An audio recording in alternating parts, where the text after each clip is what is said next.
할렐루야. 오늘은 사순절 네 번째 주일입니다. 죽기까지 우리를 사랑하신 그 주님의 놀라운 사랑, 은총이 주의 말씀을 듣는 모두에게 함께 하시기를 주의 이름으로 축원합니다. 여러분, 하나님이 창조하신 피조물 중에 가장 뛰어난 것이 무엇인가 이렇게 질문을 한다면 아마 대부분이 이렇게 답변하실 겁니다. 그것은 삶을 영화롭게 만들어 나갈 수 있는 능력을 갖춘 자, 바로 인간입니다 라고 이렇게 답변할 겁니다. 하지만 인간 또한 끊임없이 한계에 부딪히고 그 한계를 벗어나지 못하기 때문에 오늘도 그 한계 앞에서 탄식하며 살아가곤 하는 것이 바로 인간의 삶입니다.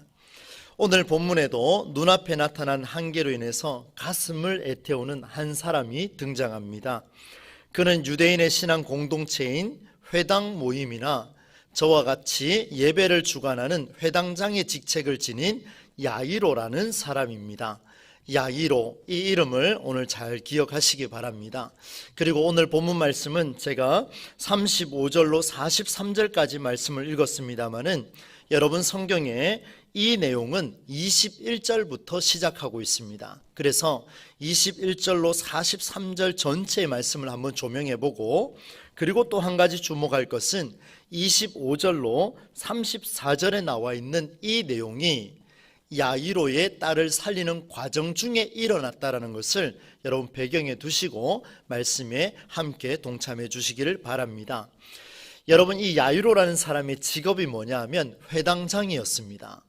회당장, 우리에게 참 익숙지 않은 그런 용어일 수 있는데 이 회당장이 무슨 역할을 했는지를 한번 보겠습니다. 이 회당장은 안식일마다 예배를 주관할 때 성경을 읽을 사람을 선정을 했습니다.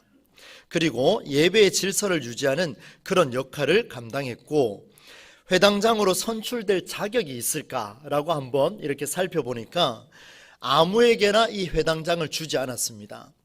그때 당시에 10명의 일꾼이 있었다면 그 중에 3사람에게 회당장의 직무를 부여했습니다.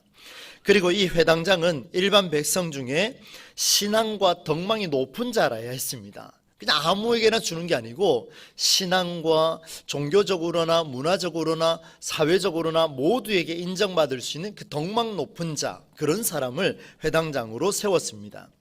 따라서 이 회당장의 자리는 높은 신분이었고 또 동시에 명예로운 직책이었습니다.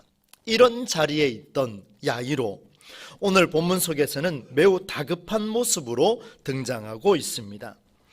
그 이유를 보니까 12살밖에 되지 않은 딸이 있었습니다. 이 딸이 너무 아팠습니다. 너무 아파서 상태를 보니까 분명히 죽을 지경에 이르렀습니다. 그래서 아버지 야이로는 이 딸을 살려야 되겠다, 이 딸을 어떻게든 살려야 되겠다, 이 딸을 살릴 수 있는 어떤 사람을 만날 수 있다면 나는 쫓아가겠노라, 그렇게 결단하고 있던 중에 데가볼리라는 지역에서 배를 타고 이제 갈릴리 호수를 쫙 이렇게 건너오는 예수님과 그의 일행이 들어오신다라는 소식을 들었습니다. 그래서 땀이 범벅이 되도록 열심히 뛰었습니다. 부둣가까지 도착을 했습니다. 도착해 보니까 이미 예수님 주변에는 많은 무리가 모여들었습니다. 너무나 많은 사람들이 모여 있어서 이 야이로는 그 예수님을 만나고 싶어서 그 무리 속을 헤치며 들어갔습니다. 그리고 예수님을 딱 만나는 순간에 그 발 아래에 엎드려 간곡히 청하였습니다. 여러분 성경에 23절 말씀에 그 내용이 나옵니다. 간곡히 구하여 이르되 내 어린 딸이 죽게 되었사오니 오셔서 그 위에 손을 얹으사 그로 구원을 받아 살게 하소서. 여러분 정말 이렇게 정중하게 성경은 표현해놨지만 아마 갈급했을 것 같아요. 선생님 제발 우리 집에 가서 우리 딸 살려주십시오. 내가 너무나 사랑하는 딸인데 이제 12살밖에 되지 않았습니다. 이 딸을 살려주십시오. 제발 살려주십시오. 간청을 했습니다. 이 말을 들은 예수님께서 그의 간청을 듣고는 그에게 나는 너와 함께 집으로 이동하겠다, 이런 말씀을 주셨습니다. 그런데 여러분, 이 본문 말씀이 뭔가 좀 특이합니다. 왜 그런가 하면 여러분 한번 생각해 보십시다. 주변 사람들의 상황은 어땠을까요? 야위로는 그렇다 치더라도 예수님도 그렇다 치더라도. 근데 주변 사람들의 상황을 딱 보니까 이 야이로라는 사람은 앞서 말씀드린 대로 덕망이 높은 자였습니다. 모든 사람이 우러러 볼 수 있는 그런 사람이었는데, 이 사람이 한낱 천한 직업인 목수의 아들에게 바짝 엎드려가지고 내 딸 살려주세요, 내 딸 살려주세요 이렇게 말하고 있는 장면이, 여러분 한번 상상해 보십시오. 이게 과연 가능한 일인가? 직업이 완전히 뛰어난 직업에 있던 사람이 천하디 천한 그 목수의 아들에게 그것도 엎드려서 살려달라고 말하고 있는 이 모습은 정말 상상할 수 없는, 있을 수 없는 일이 아니겠습니까? 이런 상황 속에서 예수님은 나는 너와 함께 가겠다 답변을 주셨어요. 무리들을 웅성거립니다. 도대체 무슨 일일까? 왜 예수님이 따라가시려고 할까? 그리고 저 회당장은 왜 엎드려서 이렇게 이야기했을까? 웅성웅성하던 중에 걸음을 옮기기 시작했습니다. 그런데 24절 말씀에 보니까 이에 그와 함께 가실새 그 뒤에 뭐라고 표현하고 있습니까? 뭐라고 표현하고 있습니까? 큰 무리가 애워싸 밀더라. 여러분, 야이로의 심정은요 지금 타들어가고 있습니다. 초조합니다. 굉장히 마음이 불안합니다. 예수님을 모시고 할 수만 있다면 날아서라도 예수님을 저희 집에 탁 앉혀놓고 싶은데 그게 안 되지 않습니까? 그런데 무리가 모여들어가지고 몰고 가고 있으니까 애워싸서 이리 밀고 저리 밀고 난리가 나버렸습니다. 그래 예수님께서 움직이지 못하는 이런 상황이 생겼고 걸음이 늦어지기 시작했습니다. 야이로의 마음은 정말 힘들었습니다. 여기에서 끝나면 괜찮은데 이제 엎친 데 덮친 격으로 25절로 34절까지의 특별한 사건이 등장합니다. 이 내용을 간략하게 여러분에게 말씀을 드립니다. 야이로와 예수님의 일행이 이동하던 중에 무려 25절 보니까 12회 12년 동안 혈루증, 오늘날로 이야기하자면 만성출혈성 자궁 내염을 앓던 한 여인이 예수님께로 다가오는 모습이 보였습니다. 그녀는 많은 의사에게 진료를 의뢰했으나 고치지 못했습니다. 병을 치료하느라 재산도 다 날려버렸습니다. 시간이 갈수록 더욱 병이 나빠진 소외된 여성으로서 그녀가 무리 중 예수님이 있다는 소식을 듣고는 이렇게 생각합니다. 내가 그 예수님의 옷에 옷깃이라도 한번 내가 손을 댈 수만 있다면 내 병이 나을 텐데, 이 간절한 소원인 거예요. 여러분, 병이 있는 사람이 그 군중 속으로 들어간다는 것은 있을 수 없는 일입니다.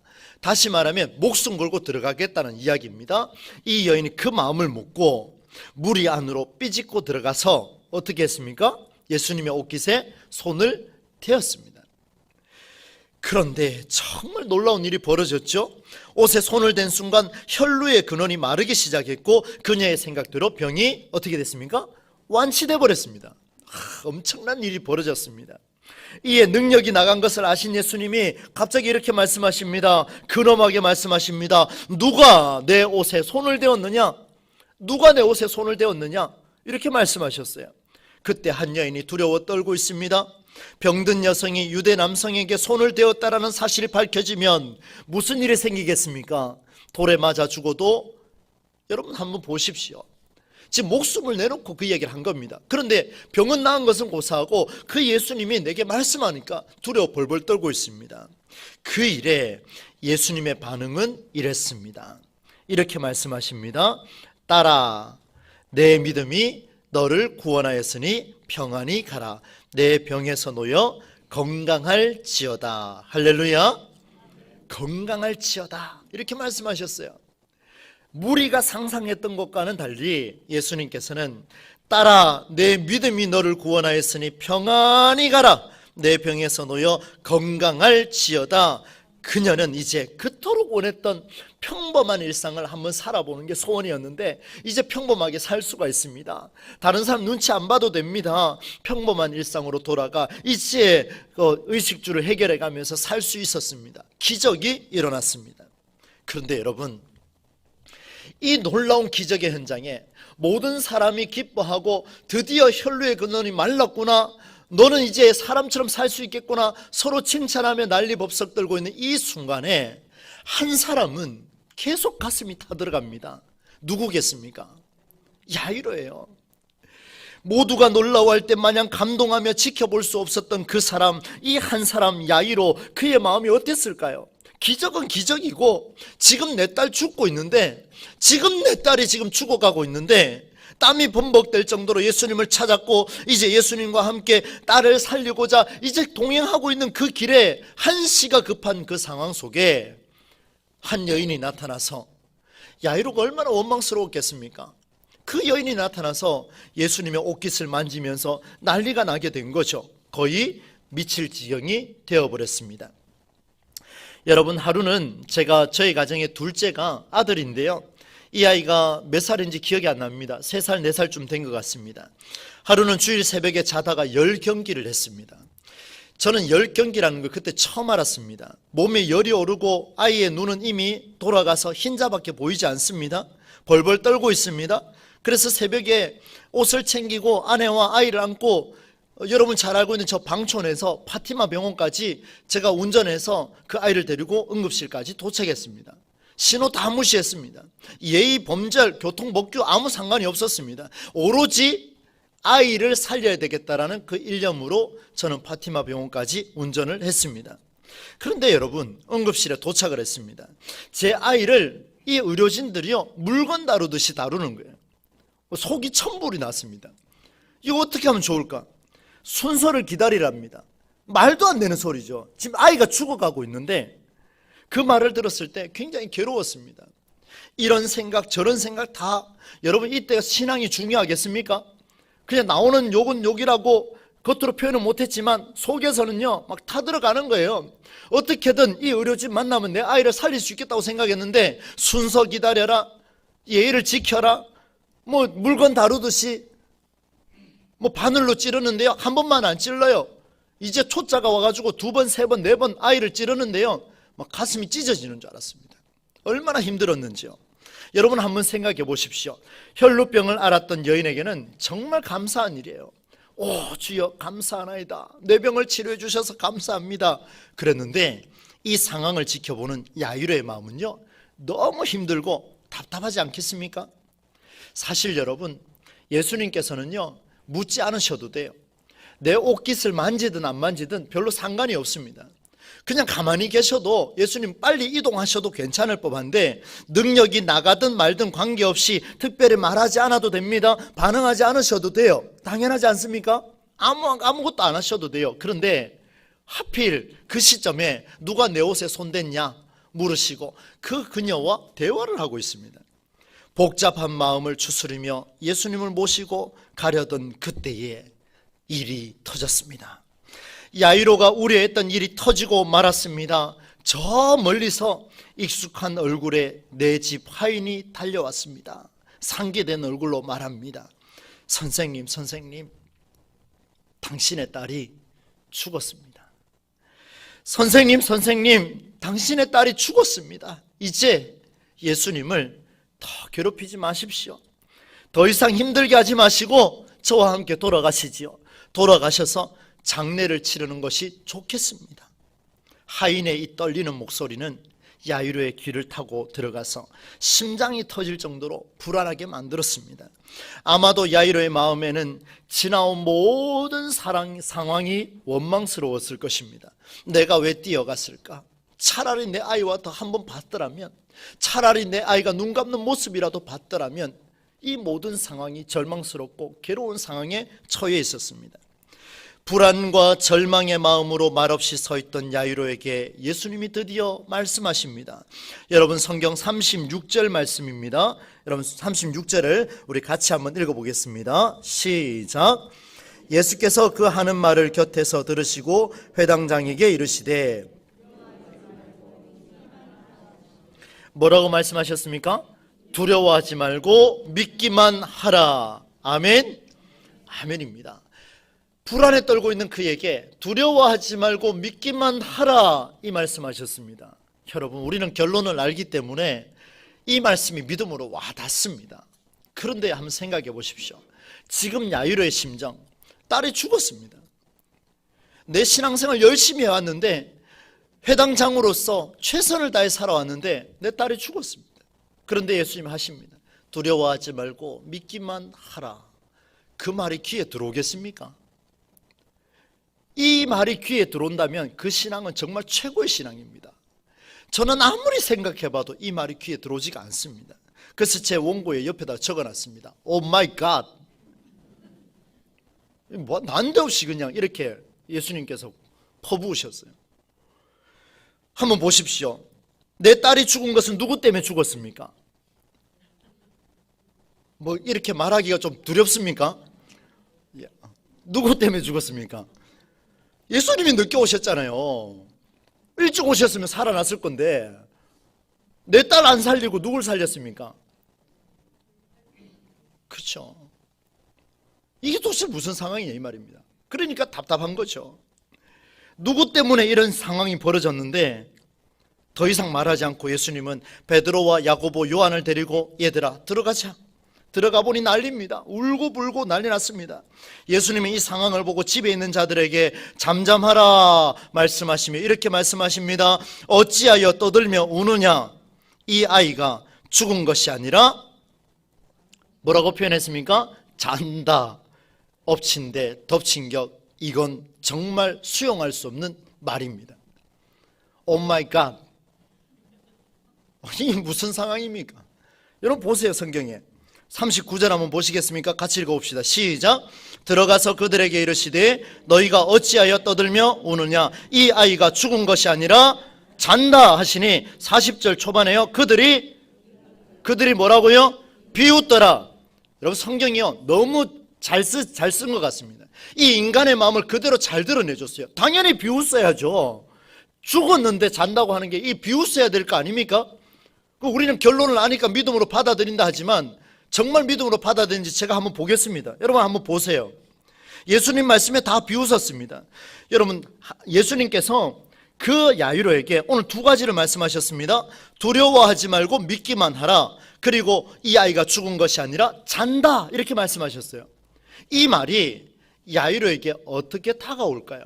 그 주변에 있는 사람에게 어떻게 다가와야 살아계신 하나님의 은혜를 힘입을 수가 있을까요? 그래서 다시 한번 씨름했습니다. 또 저는 막 성경 붙들고요. 하나님 말씀하십시오. 말씀하지 않으시면 좀 어떻게든 해결해 주십시오. 어젯밤에는 그런 생각이 들었습니다. 주여 꿈에서도 해석되게 해 주시옵소서. 잠은 자야 될 거 아닙니까? 정말 그렇게 기도했습니다. 그리고 밤새 끙끙 앓았어요. 그래서 고민을 하던 중에 그 이유를 찾게 됐습니다. 여러분 한번 잘 한번 들어보십시오.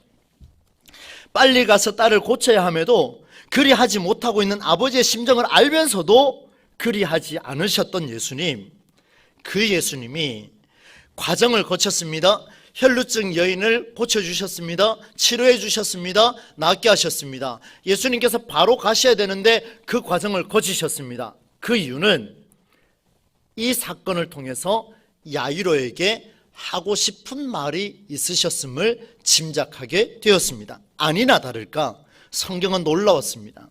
여러분 보십시오. 야이로는 예수님이 혈루증 여인과 대화하는 자리 바로 옆에 있었습니다. 그녀가 어떻게 치유받는지 바로 옆에서 두 눈으로 봤습니다. 딸아, 내 믿음이 너를 구원하였으니 평안히 가라. 내 병에서 놓여 건강하게 될지어다 라는 예수님의 말씀을 두 귀로 직접 들었습니다. 엄청난 사실이죠. 무슨 말씀입니까? 오늘 예수님께서는 이 야이로에게 내가 믿음이 있느냐 묻고 계십니다. 오늘 신앙생활을 이만큼 해오신 여러분에게 오늘 주님께서 물으십니다. 너는 믿음이 있느냐? 60년 가까이 살아온 동부제일교회 성도들이여 너희는 믿음이 있느냐 물으십니다. 야이로의 믿음은요 딸의 죽음으로 인해 흔들렸습니다. 두려움으로 가득 찼습니다. 여러분 멀리 보지 마시고 저를 보십시오. 저 한번 보십시오. 파티마 병원까지 그 운행해서 가서 열경기가 그렇게 약한 건 줄은 나중에 알았습니다. 그걸 가지고 호들갑을 떨었으니 의료진이 봤을 때 뭐라고 생각하겠습니까? 기가 막힌 거죠. 그래서 저는 간절했어요. 아들 살려야 되거든요. 그것도 주일이잖아요. 주일날 하나님 살려주셔야 되잖아요. 그런 간절함이 있었어요. 그런데 아이가 아프니까 신앙이고 뭐고 교통복귀고 뭐고 예의고 뭐고 순서고 뭐고 의사고 뭐고 다 필요 없었습니다. 살려내라 이것밖에 없었어요. 지금 야이로 심정이 그거 아니겠습니까? 딸의 죽음으로 인해서 완전히 흔들려 버렸습니다. 신앙을 살아가면서 우리는 믿음을 가진다 말하지만 내가 감당할 수 없는 어려움이 밀려왔을 때 그 믿음을 유지하는 것은 쉽지가 않습니다. 인간의 한계에 이르렀을 때 믿음이 의미가 없어질 때가 많습니다. 그래서 많은 사람들이요, 종교를 바꿉니다. 그것이 JMS라고 하는 이런 사입이라 할지라도 쫓아가는 것이 오늘 이 시대의 현대인의 모습이라는 거예요. 똑똑하면 뭐합니까? 잘나면 뭐합니까? 부자면 뭐합니까? 그곳에 가거든요. 말도 안 되는 일이지만 가더라는 거예요. 왜? 인간의 한계에 직면하니까 또 다른 믿음을 찾으러 이동하더라는 거예요. 이게 우리의 모습이었어요. 야이로는 예수님의 직접적인 제자가 아니었습니다. 그럼에도 불구하고 기적을 행하시는 예수님 바로 옆에 서 있었습니다. 이 말을 잘 기억하셔야 돼요. 예수님의 말씀을 두 귀로 들었습니다. 마음이 다른 곳에 있었으니 예수님이 옆에 계신 것과 그분의 말씀이 귀에 들린 것도 중요하게 받아들이지 못했습니다. 여러분, 이해가 되셨습니까? 매주 주의 말씀이 선포되고 있는데 끙끙 앓아가면서 말씀을 준비하여 단에서 선포하고 있는데 저 말은 최성수 목사의 입에서 나오는 말이요, 그걸로 끝나더라는 거예요. 이 말씀이 내 말씀으로, 하나님 내 가슴을 찌르는 말씀으로 나를 바꾸어 주시고 나와 함께하여 주시옵소서, 이 말씀으로 새겨져야 되는데 그리 새겨지지 않더라는 거예요. 이 말로만 들리고 있는 이 모습이 우리의 모습 속에서 있더라는 거예요. 바로 옆에 있었습니다. 주님께서는 말씀하십니다. 내가 곧 말씀이라. 예수 그리스도께서는 이 콜 말씀이에요. 예수님께서 오늘 말씀으로 우리 옆에 계시는 줄로 믿습니다. 믿습니다. 우리를 끝까지 말씀 붙들고 살아가고 있지 않습니까? 그런데 왜 흔들립니까? 그런데 왜 흔들립니까? 그런데 왜 믿음이 없다는 소리를 듣습니까? 이유는 한 가지입니다. 한계에 직면하니 그 믿음이 다시 약해지더라는 거예요. 안타까운 현실이죠. 여러분, 예수님께서 야이로의 청을 듣고 그와 함께 집으로 출발한 것은 이미 예수님께서는 그 딸을 살리려고 출발한 줄로 믿습니다. 이런 과정을 지켜보니까 한계에 직면하니 예수님이 나를 살리러 오신 것이 아니고 예수님이 딴짓하러 오셨다라는 생각을 하고 있는 우리의 모습은 아닌가 한번 되돌아보자는 거예요.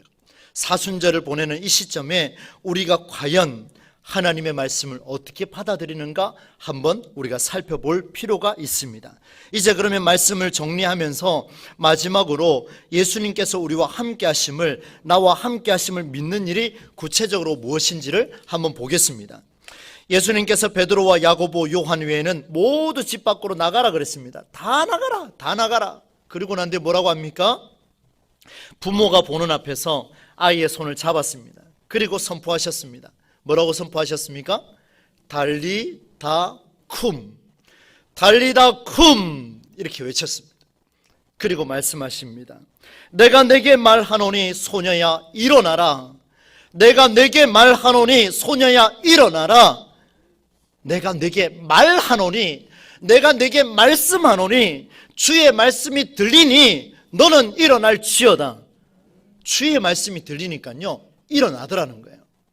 여러분, 저는 이 설교를 준비하면서 여러 가지 생각이 많이 들었습니다. 하나님, 저 매주 말씀을 선포하는데 왜 병이 안 났습니까? 하나님, 매주 말씀을 선포하는데 왜 치료가 안 됩니까? 이 제 심정을 아시겠습니까? 그런 심정 갖고 오늘 본문 준비할 때 얼마나 마음이 혼란스러운지 아시겠습니까? 굉장히 괴로웠습니다. 그런데 자신이 생겼어요. 뭔지 아십니까? 이럴수록 안 된다, 안 된다, 한계다 말하지 말고, 아들아, 너는 말씀으로 들어와라. 말씀으로 들어와서 그 말씀으로 내 말을 그들에게 선포하라. 주의 음성이 들리기 시작했어요. 그래서 오늘 저는부터 다시 한번 또 결단합니다. 주의 말씀을 하나님의 말씀으로 여러분에게 들려지는 그날까지, 여러분에게 선포되는 그날까지 인간의 연구와 인간의 노력에서 나오는 말씀이 아니라 저는 노력하지만 결국에는 모든 것이 100% 하나님의 말씀으로 들려지는 그 순간까지 주여 저는 말씀을 묵상하며 나아가겠습니다. 이런 고백을 하게 됐습니다. 목사가 이렇게 가야 되지 않겠습니까? 네, 여러분, 그래서 저는 여러분에게 간곡한 부탁을 한 가지 드립니다. 말씀 연구하는 일에 집중할 수 있도록 저를 좀 내버려 두셨으면 좋겠어요. 그렇게 하고 싶지 않으신 분들이 많으신 것 같은데 정말입니다. 말씀 연구에 집중할 수 있도록, 오히려 제가 말씀 연구 안 하고 떠돌아다니고 있으면 뭘 하셔야 돼요. 여러분 죽는다니까요. 앞에 살아있으니까 별로 안 죽는 것처럼 느껴지시는데 오늘 본문 잘 묵상하셔야 돼요. 주의 말씀이 들려지니까 죽은 자도 살아나더라. 아멘. 주의 말씀이 들려지니까 병든 자도 치유받더라. 아멘. 이겁니다. 이거 주의 말씀이 선포 안 되면요 우리 다 죽습니다. 저는 천벌 받고요 직무유기 아니겠습니까? 그래서 제가 일부 예배 때도 그런 이야기 했습니다. 우리 교회 교육자들이요, 여러분 말씀으로 승부내십시오. 말씀으로 살아내십시오. 말씀 붙들고 살아내십시오. 그래야 유치부, 아동부, 중고등부 청년들이 그 말씀으로 살아낼 겁니다. 꿈이 있습니다. 한국교회가 여러 프로그램으로 많은 사람들이 모여들고 있습니다. 그 교회가 얼마 갈지 모릅니다. 그러나 우리 교회는 더딜지라도 주의 말씀이 우리 가슴을 새겨서 유치부로부터 우리 어른에게까지, 우리 어르신들에 이르기까지 모두가 이 말씀에 감동되어서 기도하고, 이 말씀에 감동되어서 움직이고, 이 말씀에 감동되어서 치료받는 놀라운 역사가 동부제일교회가 될 줄로 믿습니다. 이 교회가 바로 우리 교회가 되어야 되지 않겠습니까? 너무나도 간절한 거예요. 하나님 말씀하십니다. 주의 말씀이 살아나야 한다. 그래야 도전받습니다. 주의 말씀이 살아나야 한다. 그래야 움직입니다. 여러분 항존직이라고요 제가 강조하잖아요. 여러분 헌신하십시오. 여러분 말씀의 은혜 안 되면요 헌신하고 싶지 않습니다. 제가 다 알아요. 얼마나 제가 많은 경험을 했겠습니까? 그때마다 고민이 됩니다. 주여, 한 번 봉사하라, 한 번 헌신하라, 한 번 충성을 다하라, 이 말하기 전에 한 번 더 주의 말씀이 저기에 들리게 하옵소서. 한 번 더 이들에게 주의 말씀이 들리게 하옵소서. 오늘 본문 말씀의 핵심이지요. 기독교는 오직 주님의 말씀이 살아날 때 역사가 나타납니다. 오늘 말씀 제목을 이렇게 적었습니다. 같이 한번 읽어봅시다. 말씀 제목 시작. 내 눈을 크게 하라. 아멘. 야이로가요, 여러분 보십시오. 눈을 크게 하라 하니까 눈을 번쩍 뜨고 이렇게 보시는 게 아니고 영안을 밝으셔야 돼요. 영안을 키우셔야 됩니다. 야이로가 영안이 있었다면 지금 예수님은 내 딸을 죽이려고 머뭇거린 것이 아니라 내 딸을 살리려고, 또한 믿음이 있는 나를 살리려고 예수님께서 더디게 오신 줄로 믿습니다. 이것을 깨달았을 거예요. 오늘 하나님께서 우리 교회를 통해서 많은 계획을 갖고 계실 터인데 우리의 눈을 크게 하시기를 주의 이름으로 축원합니다. 여러분 말씀을 맺습니다. 말씀이 매주 내게 들려져도 목사의 말로 들려지지 않기를 바랍니다. 여러분 저는 예화를 많이 쓰지 않습니다. 이유가 있습니다. 그 이유가 뭔지 아십니까? 여러분의 마음을 훔칠 생각이 없습니다. 오직 주의 말씀만, 오직 그 말씀으로만 해석해서 여러분과 만나고 싶어요. 여러분 설교가 끝났는데 오늘 목사님이 좋은 예화 하나 해주더라, 오늘 많이 웃었네, 많이 울었네, 이런 소리 제 귀에 들리면 저는 여기서 그만둬야 됩니다. 그런 소리가 아니라 주의 말씀을 들었는데 오늘 내 가슴을 찌르셔서 하나님의 그 감동이 있어서 나 멈출 수가 없습니다. 목사님, 제가 뭐 하면 좋겠습니까? 제가 어떻게 살아가면 좋겠습니까? 이런 소리가 들린다면 저는 그냥 막 날개치고 막 하늘로 올라갈 것 같습니다. 얼마나 기쁜지 모르겠어요. 저 그 소리 한번 들어보는 게 제 목회 평생 소원입니다. 다른 거 다 필요 없습니다. 그것만 있으면 하나님이 착하고 충성된 종아, 네가 나를 위해 이렇게 수고하였구나, 이 말이 들리리라 저는 그렇게 믿기 때문이죠. 여러분 우리 교회가, 저도 그렇게 노력을 하겠습니다. 반드시 우리는 말씀, 주의 말씀만 들려줘서 우리가 살아나는 역사가 일어나게 될 줄로 믿습니다. 인간이 준비한 말씀이 아니라 진짜 주님의 말씀이 선포될 때에 우리 부서가, 우리 교회가 살아나는 역사의 현장이 되리라 믿습니다. 이 모든 일에 우리 교회가 쓰임받고 또 우리가 함께 쓰임받는 모든 성도의 삶이 되실 수 있기를 주님의 이름으로 간절히 축원합니다. 사랑이 많으신 하나님 아버지, 오늘 야이로 사건을 보면서 그에게 믿음이 무엇인가를 말씀하신 것을 다시 한번 보았습니다. 오늘 우리의 삶을 되돌아봅니다. 우리는 열심히 신앙생활에 왔지만 우리의 믿음을 다시 한번 되돌아보니 하나님께서 말씀하시는 그 말씀을 통하여 우리의 믿음이 더 확고해질 수 있도록 은혜를 더하여 주옵소서. 강단을 축복하여 주옵소서. 하나님 아버지여, 인간의 상술과 인간의 기술과 인간이 만들어낸 설교가 아니라 하나님의 말씀이 설교단상을 통해서 매주 선포되게 하시고, 우리 유치부와 아동부와 중고등부와 청년부의 강단도 주님께서 동일하게 역사하여 주셔서 하나님의 말씀이 살아나 모든 부서가 함께 일어서는 복된 공동체 동부제일교회가 되게 하여 주옵소서. 감사를 드리며 예수님의 이름으로 기도하옵나이다. 아멘.